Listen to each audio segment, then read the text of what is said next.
अब हम पढ़ेंगे रिलेटिव मोशन। ठीक है, शुरू करते हैं। रिलेटिव मोशन, इसमें सबसे बड़ा गेम होता है रेफरेंस फ्रेम का।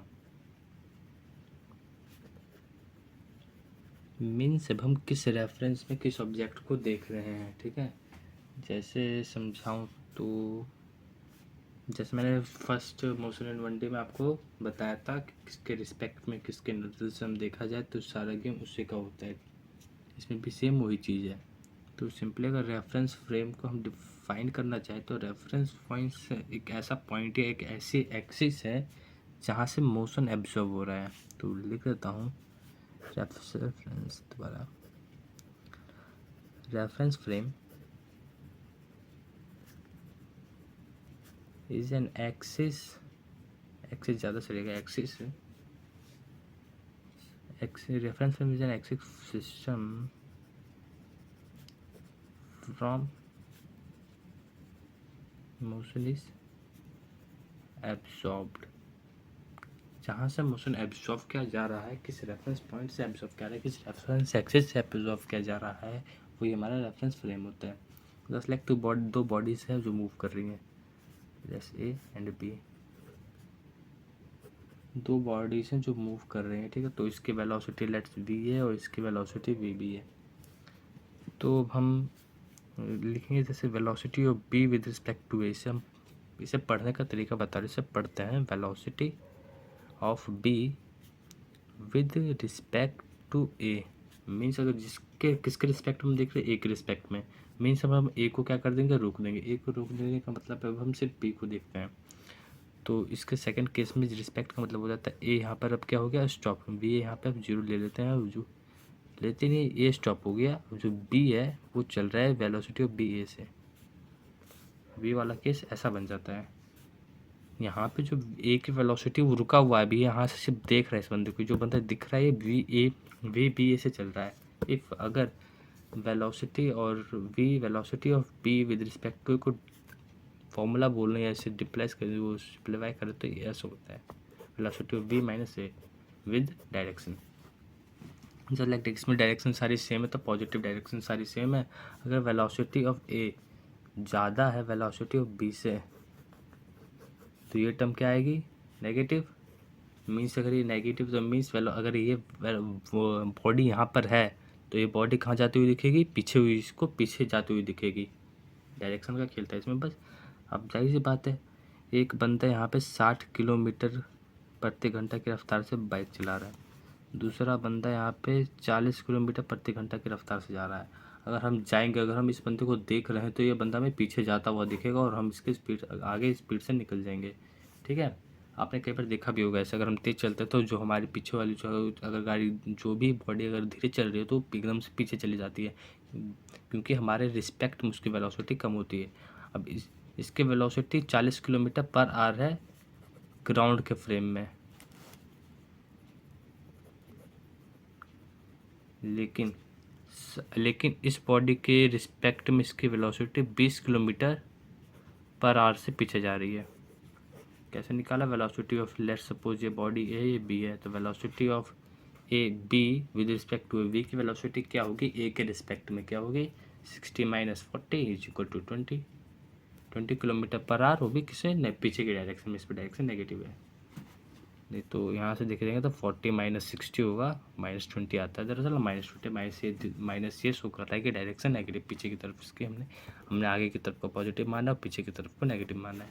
ठीक है, तो रिलेटिव मोशन का कॉन्सेप्ट यही है और इसके हम आगे और क्वेश्चंस करेंगे नेक्स्ट पार्ट में या लास्ट में, मतलब सारे भी कॉन्सेप्ट पढ़ा दूँ फिर क्वेश्चन भी करते हैं। ठीक है,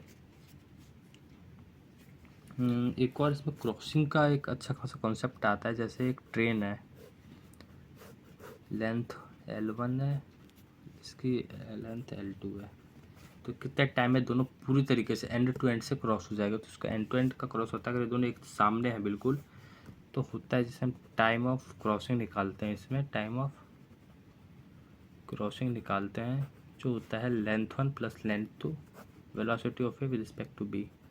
मतलब let train A train B, किसी एक बॉडी को रोक देना होता है और इसको डायरेक्ट पार करवाना होता है। तो सिंपल है, वेलोसिटी ऑफ रिस्पेक्ट में निकालेंगे हम इससे ऐसे क्वेश्चंस को, ठीक है।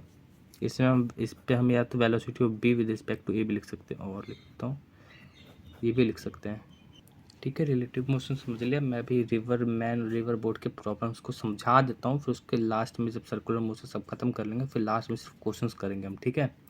तो अब हम रिवर मैन प्रॉब्लम की तरफ आते हैं। River man problem, rain man problem means,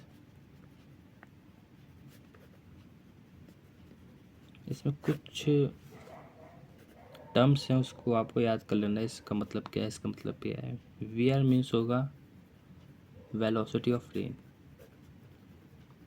ठीक है। ये क्वेश्चन से ही समझ में आएगा, मैं क्वेश्चन लास्ट में करके दिखाऊंगा। इसमें बस कुछ टर्म्स बता दे रहा हूँ, जो टर्म का यूज़ करूँ मैं उस टाइम तो आपको समझ में आ जाए। वी आर एम का मतलब क्या है, velocity of rain with respect to man.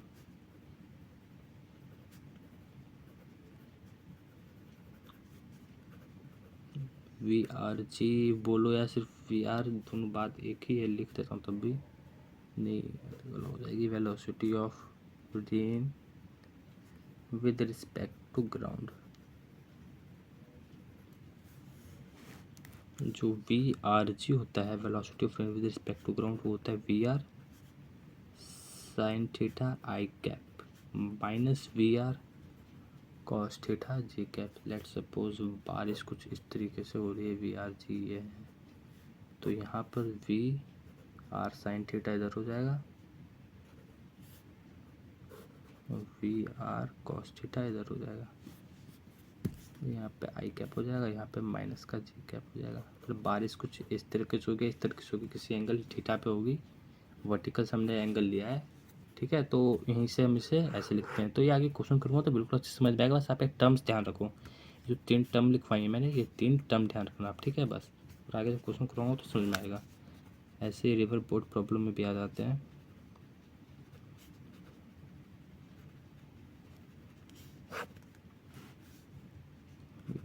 We B ये हो जाएगी वेलोसिटी ऑफ बोट बोल लो, स्विमर बोल लो, या कोई भी बॉडी। वी डब्ल्यू हो जाएगा हमारा वेलोसिटी ऑफ वाटर या रिवर, ठीक है। और डी को हम डिनोट करेंगे विड्थ ऑफ रिवर।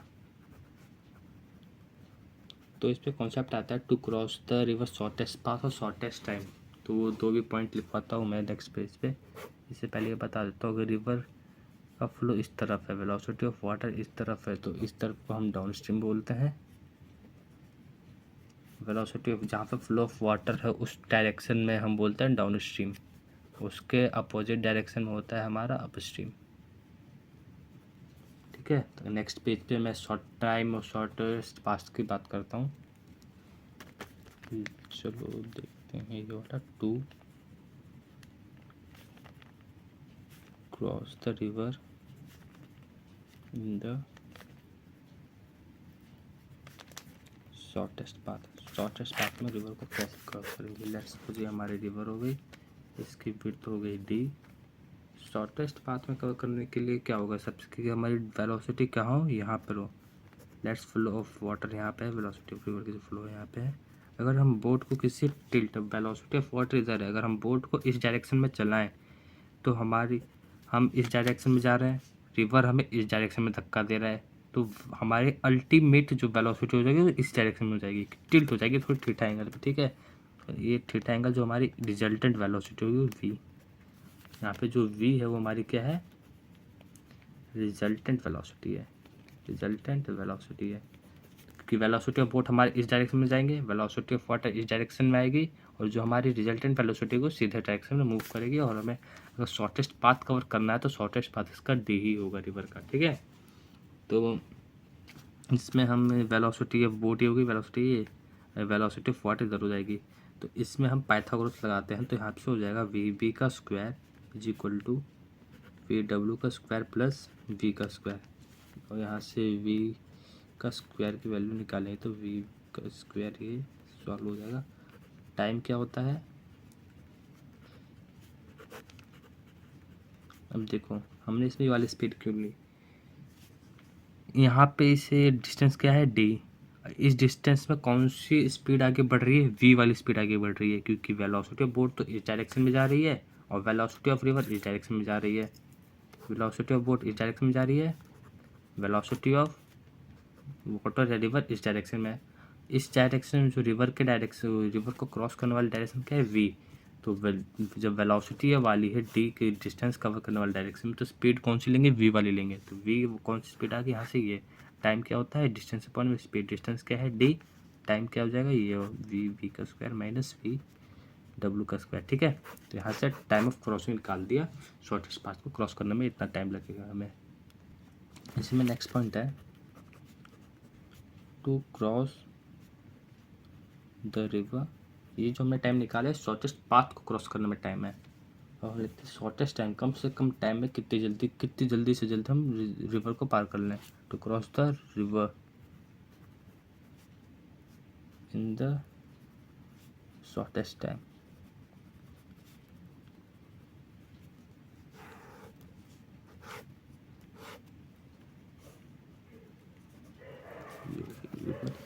तो हमें क्या करना है, शॉर्टेस्ट टाइम में कब कवर करना है, शॉर्टेस्ट टाइम में कवर कब होगा, जब हम यहाँ से यहाँ डायरेक्ट जाएं, जब हम यहाँ से ऐसे जाएंगे तभी शॉर्टेस्ट टाइम कवर करने के लिए शॉर्टेस्ट पाथ चाहिए। शॉर्टेस्ट पाथ इस रिवर की क्या है, डी। तो शॉर्टेस्ट पाथ चाहिए हो जाएगा, तो वेलोसिटी ऑफ बोट हमारी हो जाएगी किसमें, इसे वेलोसिटी ऑफ वाटर के डायरेक्शन इससे। अब रिजल्टेंट देखो, वेलोसिटी ऑफ बोट है इधर, ठीक है, और वेलोसिटी ऑफ वाटर है इधर, तो रिजल्टेंट डायरेक्शन क्या हो जाएगी, ये वाली हो जाएगी। तो सेम वही रिजल्टेंट डायरेक्शन हमारी ये वाला हो जाएगी, एंगल थीटा लेंगे कहाँ से, वर्टिकल से। ओके, ये हो जाएगी वी और वेलोसिटी ऑफ वाटर। अब इसमें हमें क्या निकालना है, इसमें हमें निकालना है शॉर्ट टाइम। टाइम होता क्या है, देखो सबसे पहले शॉर्टेस्ट टाइम हो जाएगा जैसे मैंने बताया था, डी डिस्टेंस कवर करने के लिए कौन सी वो है, बी। डी डिस्टेंस देखो ये v, इस रिजल्टेंट वेलोसिटी की होगी, तो रिजल्टेंट वेलोसिटी ये होगी, तो यहाँ पर आके रुकेगा। और हम चल कहाँ से रहे थे, सीधे जा रहे थे, रुके कहाँ पे, यहाँ पे। तो इतने का जो ड्रिफ्ट आया ना, इसे एक्स लिख देते हैं, ये क्या आ गया, ड्रिफ्ट आ गया। मतलब हम जाए इसके अपोजिट बैंक, यहाँ थे हम उसके अपोजिट बैंक जस्ट अपोजिट जा रहे थे, बस हम कुछ ड्रिफ्ट होके इसके इधर चले गए, थोड़ा ड्रिफ्ट हमने कवर करा। वो ड्रिफ्ट हमने किसकी वजह से कवर करा, वेलोसिटी ऑफ वाटर। ठीक है, तो अब अच्छे मतलब ध्यान से समझाऊँ, अच्छे से समझा। डी डिस्टेंस कवर करने के लिए ये वाली डिस्टेंस, यहाँ से यहाँ तक की डिस्टेंस कवर करने के लिए कौन सी वेलोसिटी जिम्मेदार है, ये वाली। ठीक है, इस टाइम क्या होता है, डिस्टेंस अपॉन में स्पीड। ठीक है, और यही टाइम, इस टाइम पे हम यहाँ से यहाँ पहुँचेंगे, तो इसी टाइम में हम इतनी, ये भी तो कवर करेंगे, ये वाला ड्रिफ्ट।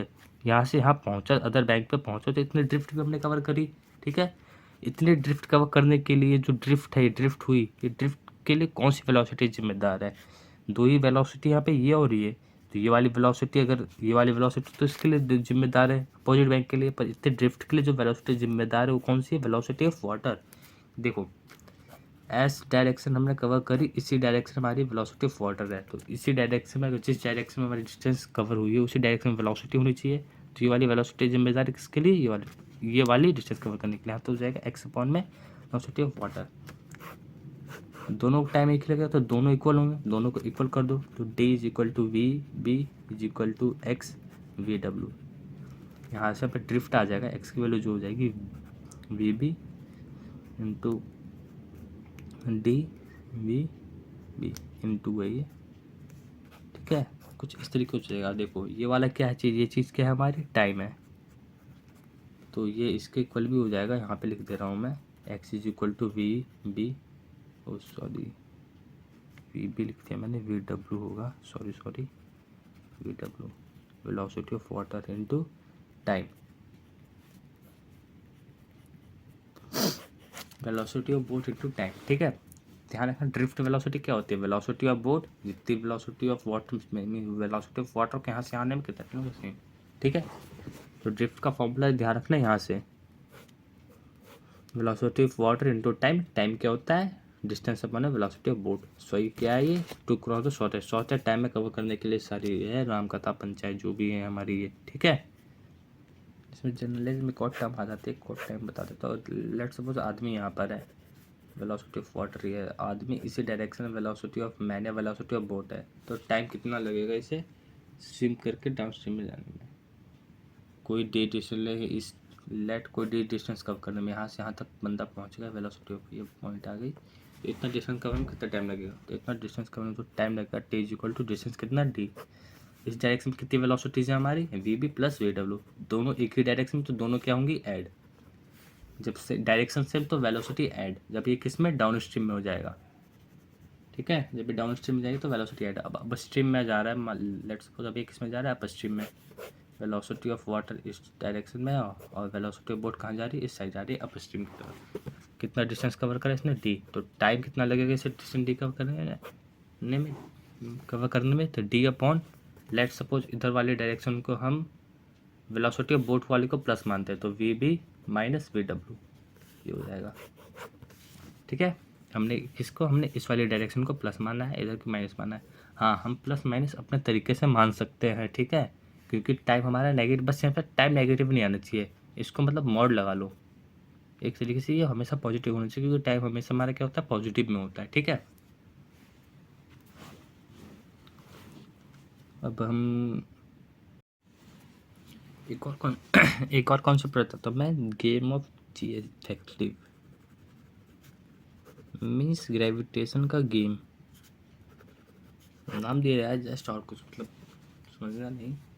जैसे हम लिफ्ट में होते हैं, लिफ्ट के अंदर हमने कोई बॉल को उछाला तो उसके ऊपर जो जी इफेक्टिव कितना ग्रेविटी एक्ट करेगा, लिफ्ट ऊपर या नीचे आ रही हो जा रही हो। ठीक है, तो लेट देखो, लेट सपोज ये लिफ्ट ऊपर जा रही थी किसी एक्सेलरेशन से, ठीक है, और फर्स्ट लिफ्ट ऊपर जा रही किसी एक्सेलरेशन से, किसी बॉडी को हमने यू स्पीड से थीटा एंगल पे उछाला, तो इस बॉडी पे नीचे डाउनवर्ड डायरेक्शन में क्या लगेगा ग्रेविटी, तो इस पे नेट एक्सेलरेशन कितना है, एक तो एक्सेलरेशन हो जाएगा ऊपर जा रहा है, एक एक्सेलरेशन ड्यू टू ग्रेविटी नीचे लग रही है, तो नेट एक्सेलरेशन इस पे लगेगा कितना, इसे हम बोलते हैं जी इफेक्टिव, कितना जी इफेक्ट होगा इस पे। ठीक है, तो इस पे जी इफेक्ट होगा, देखो इसमें होगा नीचे डाउनवर्ड डायरेक्शन में तो माइनस लेंगे, जी इफेक्टिव हो जाएगा A minus of this minus A minus of this plus G, ये हो जाएगा इस केस में। अगर वही लिफ्ट नीचे आ रही होती तो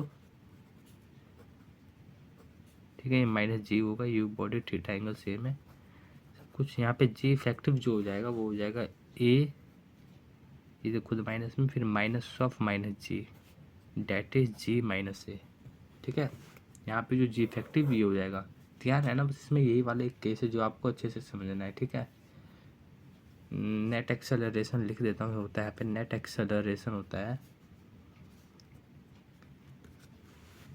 एक्सेलरेशन ऑफ लिफ्ट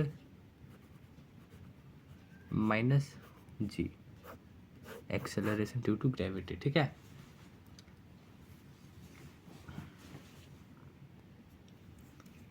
और इसमें अगर इस बॉडी को ऊपर फेंक रहे हैं या नीचे कर रहे हैं तो जी मतलब इसमें जी इफेक्टिव क्या हो गया ए प्लस ही, अगर लिफ्ट ऊपर जाए तो टाइम ऑफ फ्लाइट जैसे निकालते थे 2u साइन थीटा अपॉन में नीचे जी लिखते थे ना, तो जी होता था कितने एक्चुअल ग्रेविटी उस पर एक्ट करे, अब इसमें एक्चुअल ग्रेविटी कितनी एक्ट करी ए प्लस जी, तो इस केस में ए प्लस जी हो जाएगा, और इस केस में जो हमारा टाइम ऑफ फ्लाइट हो जाएगा 2u साइन थीटा, इसमें जी कितना है, जी इफेक्टिव कितना है, जी माइनस ए। ठीक है, तो सेम सारे फॉर्मूले वही लिखेंगे, जहाँ पे जितना जी इफेक्टिव होगा उसी के हिसाब से यहाँ पे जी इफेक्टिव लगा दीजिएगा, ये कि नहीं। ठीक है, अब हम सर्कुलर मोशन पढ़ते हैं आगे।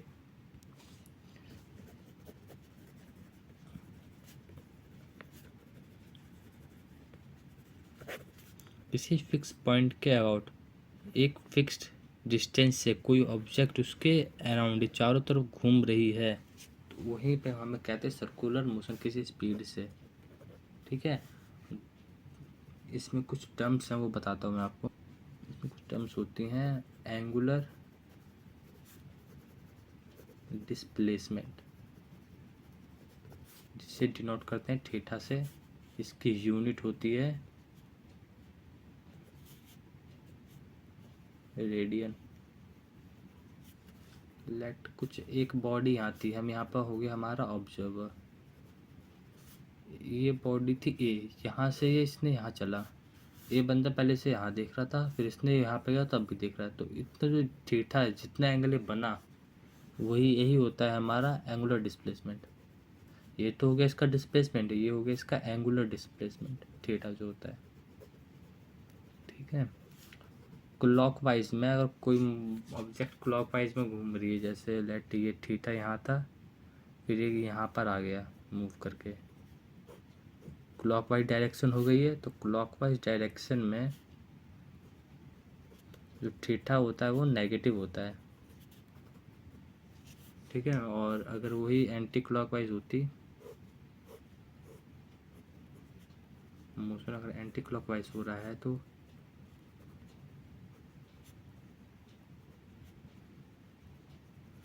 थीटा जो होता है वो पॉजिटिव होता है। ठीक है, दो बातें हैं जो ध्यान रखना, और इसकी डायमेंशन लेस क्वांटिटी होती है।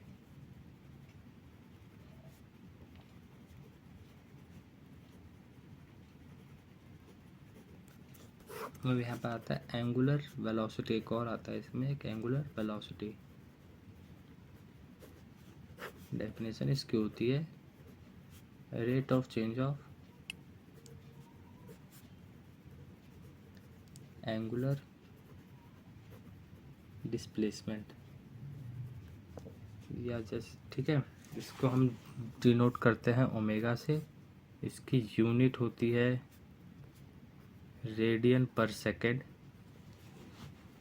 मतलब बता देता हूँ इसका, जस्ट लाइक कोई ऑब्जेक्ट है, अगर ये ऑब्जेक्ट अपने एक्सिस के अबाउट घूम रहा है, ठीक है, इस तरफ ऐसे ऐसे घूम रहा है, तो ये किसी ओमेगा से घूमेगा, इसे ये एंगुलर वेलोसिटी से कोई घूमता है। ठीक है, और इसमें एक ये बता देता हूँ, 1 RPM, एक रोटेशनल पर मिनट की वैल्यू होती है 2π/60 रेडियन पर सेकेंड। क्वेश्चन में काम आएगा कन्वर्जन में, कन्वर्ट करेंगे ना यूनिट को उसमें। और एक रेडियन होता है 1 रेडियन इज इक्वल्स टू 360 2π, इससे हम 180 डिग्री पाई भी लिखते हैं। ठीक है, ये चीज़ और ये चीज़ याद रखना, 1 रोटेशन पर मिनट होता है 2π/60 है, अगर वही 1 रोटेशन पर सेकेंड हो जाए, 1 RPS सेकेंड हो जाए, तो मिनट इंटू 60 हो जाता है, 60 नीचे आ जाएगा, 60 इंटू 60 पर सेकेंड मीन्स 1 रेडिएशन पर सेकेंड में नीचे 60 से और मल्टीप्लाई हो जाता है डिनोमिनेटर में। ठीक है, अब कुछ एंगुलर और लीनियर वेरिएबल में वो है, वो चलो बाद में बताता हूँ, पहले मैं एंगुलर एक्सेलरेशन बता देता हूँ। ठीक है,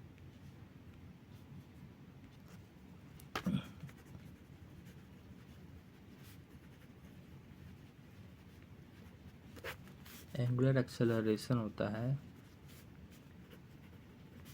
the rate of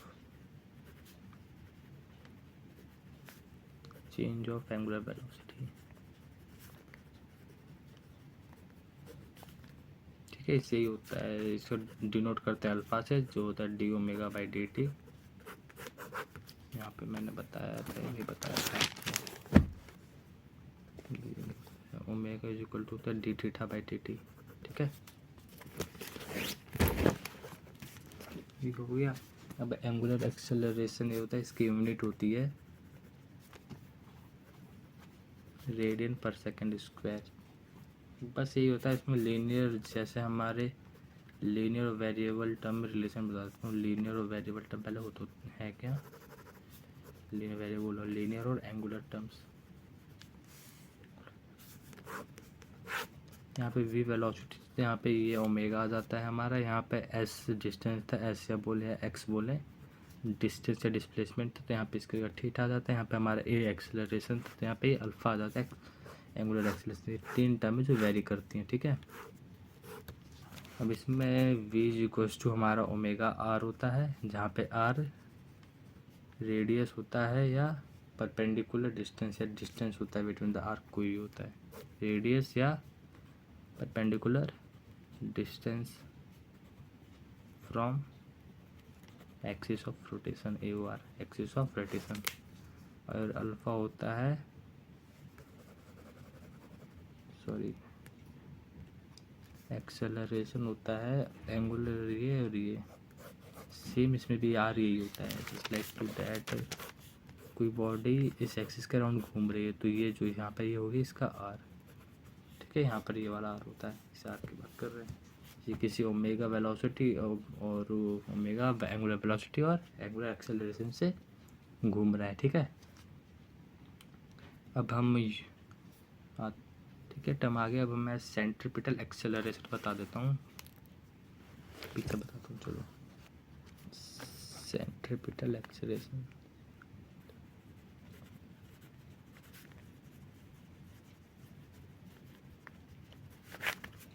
centripetal acceleration ये हमेशा रेडियली इनवर्ड रखता है। अगर कोई बॉडी मूव कर रही है किसी भी स्पीड से तो रेडियली इनवर्ड, ये इनवर्ड डायरेक्शन जो लगता है वो होता है सेंट्रीपिटल एक्सेलरेशन, ACP, जिसकी वैल्यू होती है A=CP लिख देते हैं सेंट्रीपिटल एक्सेलरेशन v²/r। ठीक है, और जैसे हमें पता है v=ωr होता है, यहाँ वैल्यू रखेंगे तो ये हो जाएगा r⍵²। ठीक है, सेंट्रीपिटल एक्सेलरेशन हमारे क्या होता है, रेडियली इनवर्ड लगता है।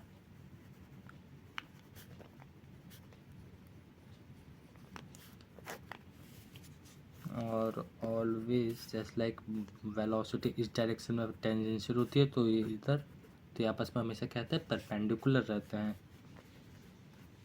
It is always perpendicular to the velocity.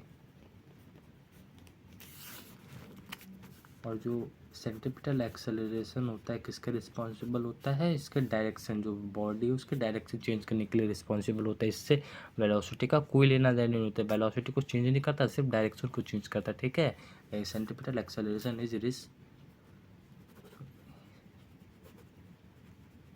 Responsible for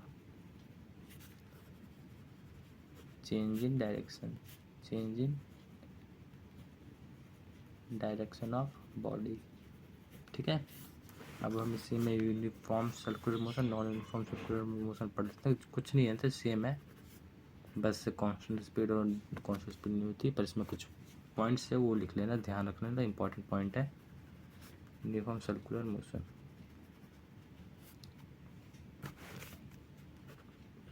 लिख देता हूँ डेफिनेशन। एक particle moving in circular path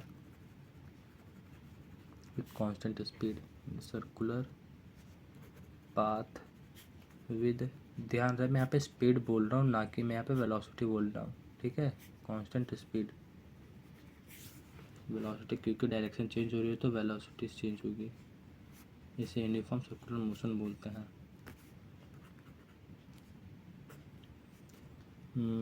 acceleration circular motion में दो टाइप की एक्सेलरेशन होती है। एक तो होता है सेंट्रीपिटल एक्सेलरेशन ACP, एक होता है टेंजेंशियल एक्सेलरेशन जो टेंजेंट लगती है सर्कल के टेंजेंट, इसे हम बोलते हैं टेंजेंशियल एक्सेलरेशन। यही एक्सेलरेशन इसके इक्वल होती है अल्फा आर के। ACP तो मैंने बता दिया, यहाँ पे v²/r के होती है, जो टेंजेंशियल एक्सेलरेशन होती है इक्वल होती है रेडियस इनटू इस एक्सेलरेशन का। ठीक है, तो इसमें समझ लो, इसमें होता है कि वर्क डन, याद रख लेना, इंपॉर्टेंट पॉइंट है, शायद बाद में भी बतला दूँ मैं जब वर्क एनर्जी एंड पावर बताऊँगा, सॉरी फोर्स वाला चैप्टर पढ़ाऊँगा तब। Work done by centripetal force क्या होता है, 0 होता है।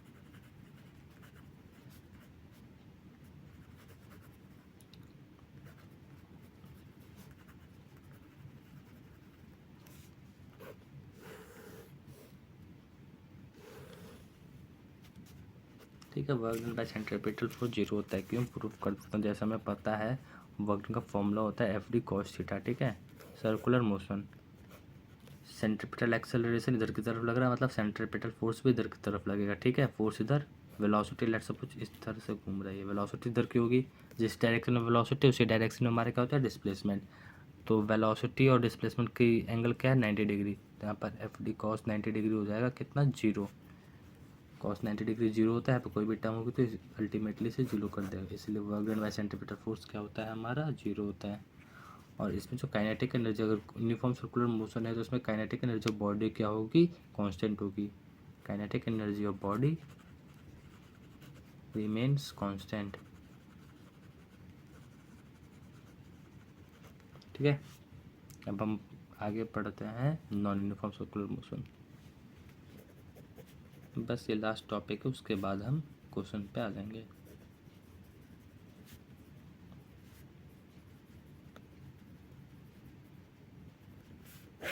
इसमें होता है कि स्पीड कांस्टेंट नहीं होती, वेरिएबल क्या कहते हैं, वेरी करती है इसमें स्पीड जो होती है, ठीक है।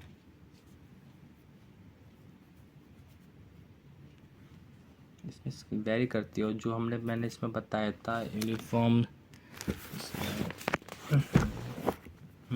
सर्कुलर मोशन में स्पीड अगर कांस्टेंट होगी तो इसमें टेंजेंशियल एक्सेलरेशन 0 होता है, एट इज इक्वल टू 0 होता है। यूनिफॉर्म सर्कुलर मोशन में टेंजेंशियल एक्सेलरेशन नहीं होता, क्योंकि अगर स्पीड अगर कांस्टेंट है तो कोई इसमें एक्सेलरेशन होगा ही नहीं टेंजेंशियल में। सेंट्रीपिटल एक्सेलरेशन हमेशा लगता है जहाँ सर्कुलर मोशन हुआ वहाँ इनवर्ड, रेडियली इनवर्ड, मतलब सेंटर की तरफ हमेशा एक एक्सेलरेशन लगता है जिसे हम बोलते हैं centripetal acceleration. Non uniform circular motion इसमें tangential acceleration not equal to 0 होता है, क्योंकि इसमें स्पीड जो होती है वो कांस्टेंट नहीं होती है, स्पीड इज नॉट कांस्टेंट, ठीक है। स्पीड इसमें क्योंकि कांस्टेंट नहीं होती, किसी न किसी स्पीड से जा रही होती है। इसमें भी सेम सेंट्रीपिटल एक्सेलरेशन होता है v²/r, इसमें भी टेंजेंशियल एक्सेलरेशन होता है r अल्फा। नेट एक्सेलरेशन की बात करते हैं तो होता है रूट में a_t² प्लस a_cp², ठीक है। ये कुछ टर्म्स थी जो मैंने बता दी। डायरेक्शन ऑफ वेरिएबल्स बता देता हूँ। किसी की भी अगर डायरेक्शन निकालनी होगी, लेफ्ट हैंड थंब रूल लगता है इसमें, oh sorry right hand thumb rule है ना, हाँ right hand, RGST right hand thumb rule लगता है।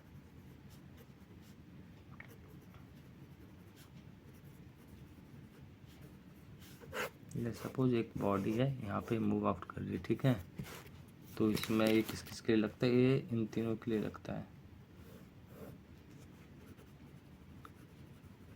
एंगुलर डिस्प्लेसमेंट, एंगुलर एक्सेलरेशन और एंगुलर वेलोसिटी। अगर ये वेलोसिटी जरूर है तो आप अंगूठा करेंगे जहाँ जिस तरफ मोशन हो रहा होगा, ठीक है ना, ये रहा, अपने हाथ उधर रखेंगे, इधर इसमें इस वाले डायग्राम में इधर मुड़ रहा है तो हाथ अंगूठा ऐसा रखा और ये ऐसे मुड़ रहा है, तो जो अंगूठा वाला डायरेक्शन होगा, ये अंगूठा वाला डायरेक्शन होगा, ये हमारे डायरेक्शन को बता रहा होगा। इसमें डायरेक्शन ऊपर की तरफ है तो इसमें जो भी डायरेक्शन होगा ऊपर की तरफ होगा। अगर यही मोशन हमारा ऐसे हो रहा होता, इसमें ये ऐसे हो रहा है ऐसे, तो इसमें अंगूठा कहाँ है, नीचे की तरफ है, नीचे की तरफ, तो इसमें ये कुछ इस तरीके से हो रहा है, इसमें नीचे की तरफ हमारा एक्सिस ऑफ रोटेशन है, ठीक है। ये डायरेक्शन बताता है प्लस के, इसमें हमारा प्लस के कैप है और नीचे की डायरेक्शन को हम क्या बनता है माइनस के कैप है इसमें डायरेक्शन, ठीक है। हो गया, अब हम क्वेश्चन शुरू करते हैं, ठीक है।